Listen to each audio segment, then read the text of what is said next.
दोस्तों, मुस्कुराकर विरोधियों को चारों खाने चित्त कैसे किया जाता है, ये कोई कांग्रेस सांसद प्रियंका गांधी से सीखे। प्रियंका गांधी ने सामने बैठे गृह मंत्री अमित शाह को ये क्यों कहा कि चाणक्य अगर जिंदा होते तो चुनाव जीतने की आपकी साजिशें देखकर वो भी चौंक जाते। प्रियंका गांधी ने सामने बैठे अमित शाह को देखकर ये क्यों कहा कि चाणक्य अगर जिंदा होते तो आपकी राजनीतिक कुटिलता देखकर वो हैरान रह जाते।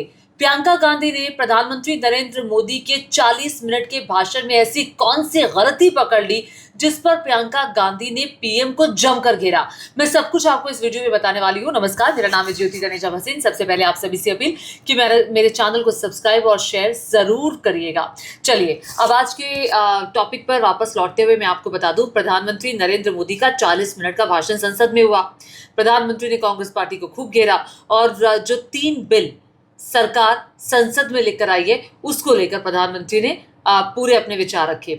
उसके बाद बारी आई प्रियंका गांधी की। प्रियंका गांधी बोली। प्रियंका गांधी ने जब बोलना शुरू किया तो उन्होंने प्रधानमंत्री की उस गलती को भी पकड़ा जिसका जिक्र प्रधानमंत्री ने कर दिया था, वो मैं आपको बताऊं। लेकिन उससे पहले चूंकि प्रियंका गांधी का जो आज का भाषण था, कल का ये भाषण था, ये काफी असरदार भाषण रहा।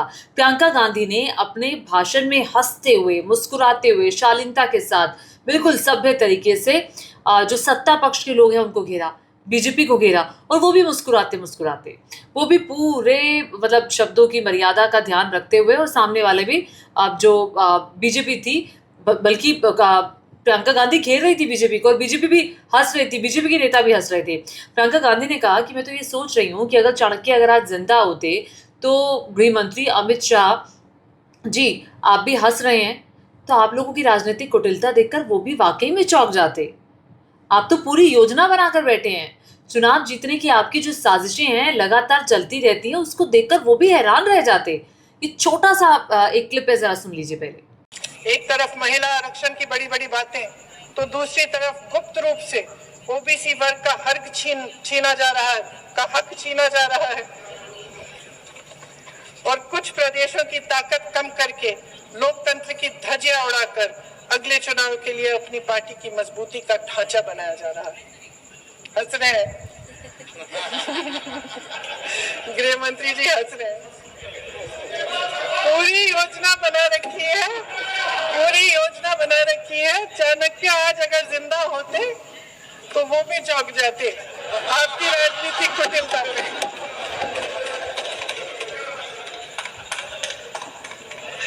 तो देखा आपने, मुस्कुरा कर कैसे राजनीतिक चोट करनी है, कैसे घेरना है सत्ता पक्ष को, ये प्रियंका गांधी से बेहतर कोई नहीं समझ सकता। भले प्रियंका गांधी अगर आप देखें तो संसद में उनका एक्सपीरियंस बहुत लंबा नहीं है, अभी 2024 के चुनाव में ही वायनाड से वो सांसद बनी, लेकिन अब जब उन्होंने संसद में भाषण दिया है तो बहुत सधे हुए अंदाज में और बहुत अटैकिंग नहीं रहा उनका भाषण कभी भी।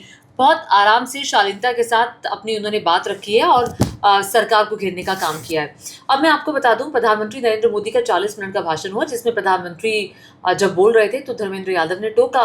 धर्मेंद्र यादव ने कहा कि आप तो ओबीसी वर्ग से आते हैं, तो फिर ये जो महिलाओं का आरक्षण है उसमें आपने ओबीसी महिलाओं के लिए कोई प्रावधान क्यों नहीं रखा। तो इस पर प्रधानमंत्री नरेंद्र मोदी जो है वो कहते हैं, प्रधानमंत्री का जो जवाब रहता है, उन्होंने कहा पहले आरक्षण दे देते हैं, फिर जब महिलाएं आ जाएंगी सदन में तो वो अपने आप ही तय कर लेंगी कि किसको कितना देना है। तो प्रियंका गांधी ने यही बात पकड़ ली। उन्होंने कहा प्रधानमंत्री जी, आपने ये जो सारी बात कही है, आपने अपनी मंशा जाहिर कर दी, आपने ये बता दिया, आपने इस वर्ग उस वर्ग का कह करके इसको इतने हल्के में जाने दिया। आपने कह दिया जब वो आ जाएंगी तो देख लेंगे। मतलब प्रियंका गांधी ने दरअसल ये बताने की कोशिश की है कि ओबीसी महिलाओं का हक छीना जा रहा है, ये हम होने नहीं देंगे, हम इस पर तो सवाल उठाएंगे। प्रियंका यही नहीं रुकती हैं, वो ये भी कहती हैं कि बार बार बहकने वाले पुरुषों को महिलाएं झट से पहचान जाती हैं, तो थोड़ा संभल कर रहिएगा, सावधानी बरतिएगा। सुनिए वो क्या वाकया था। कोई भी महिला आपको बता देगी कि बार बार बहकाने वाले पुरुषों को महिलाएं झट से पहचान लेती हैं। थोड़ी सावधानी बरत लीजिए। अब इसके बाद तो प्रियंका गांधी महिला आरक्षण को लेकर प्रधानमंत्री के जो संबोधन था उसको लेकर वो बहुत बरसी। उन्होंने कहा कि प्रधानमंत्री कह रहे थे कि हमने महिला आरक्षण के लिए ये किया, तो प्रियंका याद दिलाती है, प्रियंका कहती है प्रधानमंत्री जी और बीजेपी को याद दिलाती है कि आप तो आज महिला आरक्षण की बात कर रहे हैं, कांग्रेस पार्टी ने तो 1928 से शुरुआत कर दी थी और ये जो शुरुआत की थी वो नेहरू नाम के एक व्यक्ति ने की थी। घबराइए मत, वो जवाहरलाल नेहरू नहीं थे, वो उनके पिताजी मोतीलाल नेहरू थे। और उसके बाद जो कराची में कांग्रेस पार्टी का अधिवेशन हुआ था तो वहां पर प्रस्ताव लेकर आए थे सरदार वल्लभ भाई पटेल, तब उसका जिक्र किया। फिर आगे वो कहती हैं कि आप राहुल गांधी का, मेरे भाई का, कांग्रेस सांसद का मजाक तो आराम से बना लेते हैं, लेकिन आप ये नहीं बताते हैं कि राहुल गांधी ने आपको 2018 में चिट्ठी लिखी थी और चिट्ठी लिखकर महिला आरक्षण को लागू करने की मांग की थी कि 2019 तक तो ये आरक्षण लागू हो जाना चाहिए। आपने ये नहीं बताया कि 2010 में कांग्रेस पार्टी ने राज्यसभा में बिल पास करा लिया था लेकिन लोकसभा में वो अटक गया था। आपने ये नहीं बताया, आपने हमारी कोशिशों के बारे में कुछ नहीं बताया। आपने सिर्फ ये बताने की, जताने की कोशिश की जो महिला आरक्षण आ रहा है उसके पुरोधा आप है, वो आपकी एक सोची समझी जो बिल है वो आप सोच समझ के ला रहे हैं। उससे पहले तो इसके बारे में कुछ हुआ ही नहीं। फिर आप कहते हैं कि मैं क्रेडिट नहीं लेना चाहता, क्रेडिट लेने के बाद भी आप कहते हैं कि क्रेडिट नहीं लेना चाहते। तो कुल मिलाकर के अगर आप देखें तो प्रधानमंत्री नरेंद्र मोदी को जमकर उन्होंने घेरा। प्रियंका यही नहीं रुकती हैं, एक बयान, ये मैं आपको पूरा क्लिप सुनाऊंगी और आगे एक बयान आप बहुत इंपॉर्टेंट सुनेंगे जिसमें प्रियंका कहती है कि हम आपके साथ हैं, लेकिन अगर आप सही तरीके से ये तीनों बिल लेकर आते हैं। प्रियंका गांधी ने खास तौर से ये कहा कि महिला आरक्षण पर बड़ी बड़ी बातें करते हैं, दूसरे तरीके और गुप्त रूप से आप ओबीसी महिला वर्ग को का जो हक है वो छीना जा रहा है और साथ ही कुछ प्रदेशों की ताकत को कम करके, लोकतंत्र की धज्जियां उड़ा के अगले चुनाव के लिए अपनी पार्टी की मजबूती का ढांचा बनाया जा रहा है। और आप बात करते हैं कि आपको सपोर्ट चाहिए विपक्षी दलों का। प्रियंका गांधी ने जमकर घेरा है और परिसीमन को लेकर भी उन्होंने जमकर एक किस्म से क्लास लगाई है सत्ता पक्ष की। सुनिए जरा क्या क्या हुआ और ये बहुत इंपॉर्टेंट भाषण है। आखिर में प्रियंका क्या कहती है वो जानना भी बहुत इंटरेस्टिंग है, सुनिए। आज इस विषय पर आपने मुझे बोलने का मौका दिया, इसके लिए मैं आपकी बहुत बहुत आभारी हूँ। ये वो विषय है जो देश की हर महिला के दिल के का ही विषय है, इसलिए आज इस पे बोलने का मौका मिले, इसके लिए मैं आपकी फिर से आभारी हूँ। इस विषय का एक छोटा सा बैकग्राउंड बताना चाहती हूँ, क्योंकि प्रधानमंत्री महोदय जी ने अपने भाषण में काफ़ी जिक्र किए कि किसने रोका, कैसे रोका, 30 सालों से कैसे ये निर्णय रोका गया। तो इसका बैकग्राउंड ये है, मेरे सत्ता पक्ष के साथियों को शायद ये बात पसंद नहीं आएगी, लेकिन इसका ऐतिहासिक बैकग्राउंड ये है कि इसकी शुरुआत भी नेहरू नाम के एक व्यक्ति ने ही किया। लेकिन घबराइए नहीं, ये वो नेहरू नहीं है जिनसे आप इतना कतराते हैं। ये उनके पिताजी मोतीलाल नेहरू जी ने एक रिपोर्ट तैयार की थी 1928 में और उस प्रतिवेदन को उन्होंने कांग्रेस पार्टी की कार्य समिति को दिया था। वो एक समिति के अध्यक्ष थे, उसमें उन्होंने 19 मूल अधिकारों की सूची बनाई थी। 1931 में सरदार पटेल जी की अध्यक्षता में कांग्रेस अधिवेशन हुआ था कराची में। उस कराची अधिवेशन में इस प्रस्ताव को पारित किया गया और वहीं से ये शुरुआत हुई कि महिलाओं का समान अधिकार हमारे देश की राजनीति में शामिल हुआ। उसी समय one vote one citizen one value का सिद्धांत भी हमारी राजनीति में स्थापित हुआ। आपको ताज्जुब होगा ये जानकर कि जबकि इस सिद्धांत की वजह से हमारे देश में महिलाओं को वोट देने का अधिकार आज़ादी के पहले दिन से मिला, अमेरिका जैसे देश में ये अधिकार उन्हें इस अधिकार के लिए 150 साल इंतजार करना पड़ा, संघर्ष करना पड़ा। हमारे देश की राजनीतिक व्यवस्था में महिला आरक्षण लागू करना भी दुनिया में एक ऐसा ही अनोखा कदम था।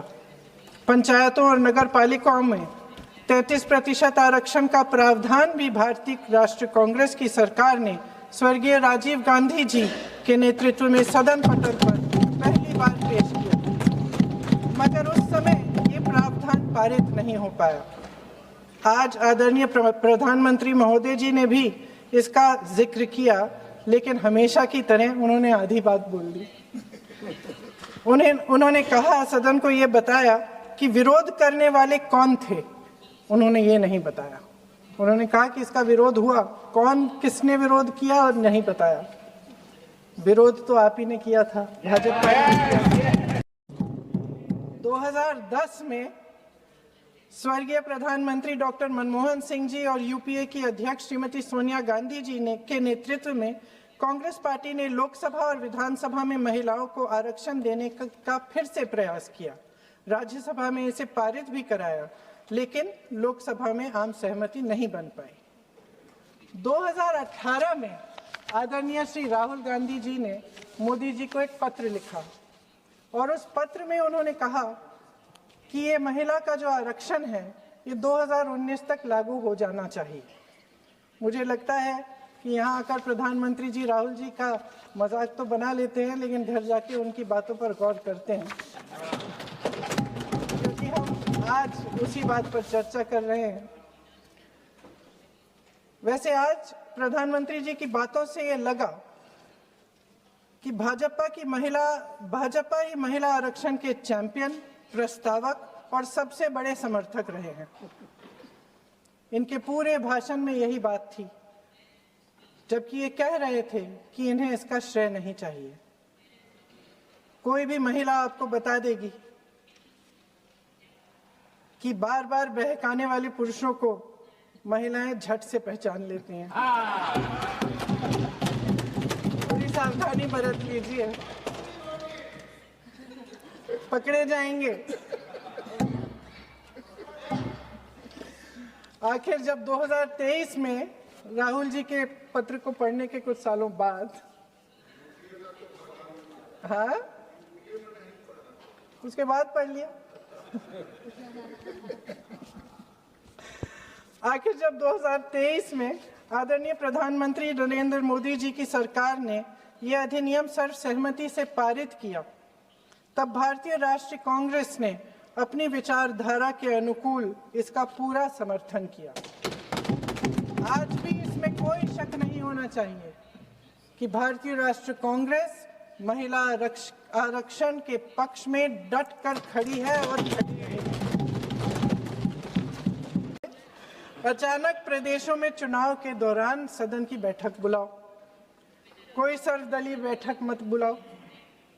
विधेयक का प्रारूप सिर्फ एक दिन पहले सार्वजनिक कर लो, ताकि विपक्ष को कोई मौका न मिले कि इस पे चर्चा कर ठीक ढंग से हो। मीडिया और पब्लिक में पहले से ही चर्चा शुरू कर लो कि मोदी जी एक बहुत बड़ा कदम उठाने वाले हैं महिलाओं के उत्थान के लिए। ये विपक्षी दल के जो नेता हैं कुछ समझते नहीं हैं, राष्ट्र के हित में कुछ करते नहीं हैं, विरोध करेंगे। बेचारे मोदी जी इतना बड़ा कदम उठाने वाले हैं, सबको इनका साथ देना चाहिए राजनीति से ऊपर उठकर। और ये कर करके विपक्ष को धर्म संकट में डाल दो। एक तरफ महिला आरक्षण और दूसरी तरफ आपको काट पीट करने की, पूरे ढांचे को बदलने की स्वतंत्रता, ओबीसी वर्ग को नकारने की स्वतंत्रता। हम आपके इन तीनों विधेयकों का सख्त विरोध करते हैं,